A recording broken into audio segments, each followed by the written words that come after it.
এই উগ্রবাদে কেন আমরা এই স্ট্যান্ডটা আমাদের বোর্ড নিয়েছে, যেটার জন্য আমি বোর্ডকে স্যালুট জানাই। যে বাংলাদেশ কোনোদিন আগ্রাসন করেছে ভারতের কোনো ভূখণ্ডে। মোস্তাফিজের ইস্যুটা is just a small issue for many, but আমাদের জন্য সাংঘাতিক সম্মানে আঘাত লাগার একটা ইস্যু। মোস্তাফিজের বিষয়টা সর্বোচ্চ পর্যায়ের সিদ্ধান্ত, আইপিএল এর গভর্নিং কাউন্সিল সেটি জানতোই না। সেই সুযোগ কতখানি আছে বলে আপনি মনে করেন? দেখুন, সবচেয়ে প্রথমে বলতে চাই যে এটা একটা সাংঘাতিক দুঃখজনক ঘটনা। এটা আসলে আমাদের আমি মনে করি যে আমাদের ক্রিকেটীয় পরিবেশটাকে সাংঘাতিকভাবে এফেক্ট করেছে। এবং সেখান থেকে বলবো যে যেভাবে আপনি বলছিলেন যে ক্রিকেটটা সর্বজনীন, আমার মনে হয় এটা এখন আর বলা যাবে না। কারণটা হচ্ছে আমরা যতটুকু ক্রিকেট পছন্দ করি, ভারত সেম, শ্রীলঙ্কা সবাই, কিন্তু ধীরে ধীরে আমরা দেখছি যে আইসিসিতে যখনই ভারতের ডমিনেশনটা বাড়ছে, সেটা কিন্তু একপেশে হয়ে যাচ্ছে। এবং একপেশে হওয়াতে আপনি দেখেছেন এইরকম অনেক দেশে অনেকে যেতে চায় না, সেরকমটা অনেক আগেও হয়েছে। আমি যে কোনো একটা ওয়ার্ল্ড কাপে অস্ট্রেলিয়া পাকিস্তান যেতে চায় না, তার পয়েন্ট কেটে নেওয়া হয়েছে। অনেকে সাউথ আফ্রিকার থেকে জিম্বাবুয়ে অনেক জায়গায় যেতে চায় নাই।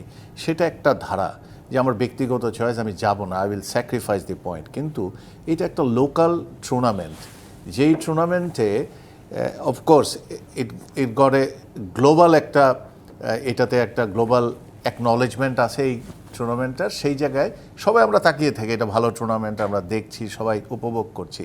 আমরা অনেক দিন থেকেই দেখেছি যে বাংলাদেশের অনেক প্লেয়ারকে আমরা হয়তো অবহেলার কারণেও নেই নাই, বা হয়তো আমরা পারফর্ম করি নাই, সেটাতেও আমাদের কোনো আপত্তি নাই। কিন্তু যখন আপনি একটা মোস্তাফিজকে নিলেন, সেখান থেকে মানে বাদ দিতে পারেন, সেটা তো আমার আপত্তি নাই। কিন্তু কেন বাদ দিলেন? পরিস্থিতিটা তৈরি হলো, উগ্রবাদীরা আপনাকে বলল মোস্তাফিজকে আমরা খেলতে দিব না, শাহরুখ খানের বিরুদ্ধে দাঁড়িয়ে গেল, সেটা তাদের ব্যাপার। কিন্তু মুস্তাফিজকে যখন হুমকি দিলেন, সেই হুমকি বিবেচনা নিয়ে একটা মানুষকে আপনি নিরাপত্তা দিতে পারবেন না, সেই জায়গা থেকে ভারতের ক্রিকেট বোর্ড বলল যে মুস্তাফিজকে বাতিল করতে হবে। আপনি প্রাধান্য দিলেন উগ্রবাদীদের, আবার আপনি ট্যাগ লাগাচ্ছেন যে ভারত পাকিস্তানে খেলতে যাবে না কারণ তারা উগ্রবাদী, তারা জঙ্গি। আপনি এইখানে বাংলাদেশকেও সে ট্যাগে সম্ভবত অলমোস্ট আপনি সেই রকম ট্যাগ দেওয়ার চেষ্টা করেছেন, কারণ আমাদের সাথে তাদের খেলার কথা ছিল আরও 4 মাস আগে ভারতের সাথে। সেই খেলাটা কিন্তু আপনি পিছিয়ে দিয়েছেন কোনো যৌক্তিক কারণ ছাড়া, এবং সেটা কিন্তু রিশিডিউল হয়েছে আবার সামনেই আরও 2-3 মাস পরে আমাদের সাথে সিরিজ খেলতে তাদের আসার কথা।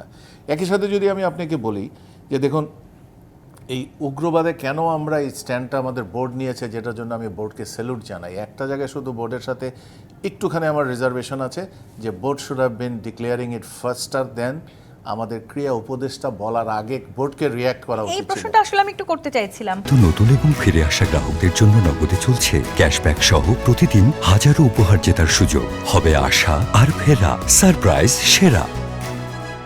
কোনো প্রেস রিলিজ আসেনি, তার আগেই আসলে ক্রীড়া উপদেষ্টা এই ধরনের একটা সিদ্ধান্ত না, ক্রিয়া নিয়েছেন। উপদেষ্টা এটা ওনার ফ্রিডম, উনি যাই বলতেই পারেন। বাট আমি মনে করি এইটার সাথে সাথে বোর্ড একটা মিটিং ইমিডিয়েটলি নিজেদের থেকে দেওয়া উচিত ছিল, দিয়ে তারা প্রোঅ্যাক্টিভলি তারা এই কাজটা করা উচিত ছিল।